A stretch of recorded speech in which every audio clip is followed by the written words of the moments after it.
Баршаңызға қайырлы күн. Бүгін булочканың өте жұмсақ болып шығатын құпия құрамымен бөлісемін.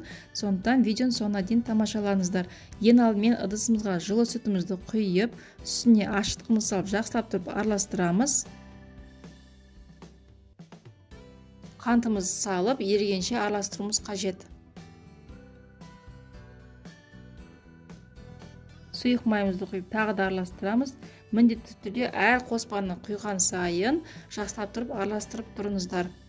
Жұмыртқамызды саламыз бір дана.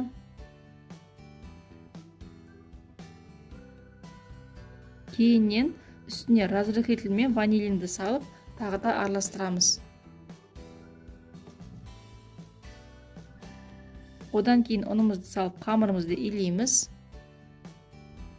Қамыр илегенде соңына дейін қатты илеп жүрмеңіздер, кейіннен құпия қоспамызды қосатын боламыз.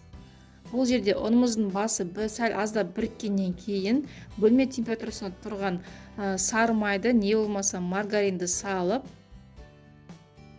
және де құпия қоспа дегені бұл жерде уксус.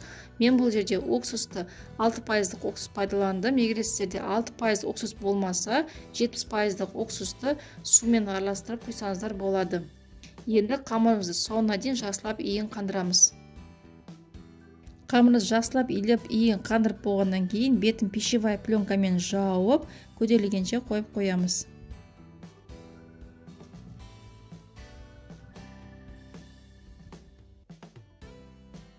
Міне қараңыздар, қамырымыз қалай 3 есе көтерілді. Енді осы қамырмен қалауынша кез келген форма беріп, булочкаларыңызды пісірсеңіздер болады. Мен бұл жерде булочканы ешқандай салмасыз жасадым. Жай ғана дөңгелетіп, формаға пісіріп шықтым. Барлығын бірдей етіп, қамырымызды формамызға дөңгелетіп шығамыз, салып дөңгелетіп шығамыз. Барлық булочкамыз дөңгелетіп болғаннан кейін бетін пищевая пленкамен жауып, тағы да 20-30 минутқа қойып қоямыз. Яғни тағы да қамырымыз көтерілу қажет. Міне қамырымыз көтерілді. Енді осының үстінен бір дана сары уызға азғантай сүт құйып, бетіне жағып шығамыз.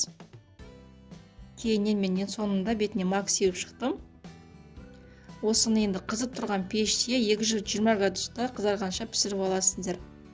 Міндетті түрде сіздерге осы рецепт бойынша дайындап көруге кеңес беремін. Өте керемет жұмсақ болып шығады. Маған осы рецепт ұнады. Сіздер дайындап көріңіздер. Астарыңыз дәмді болсын.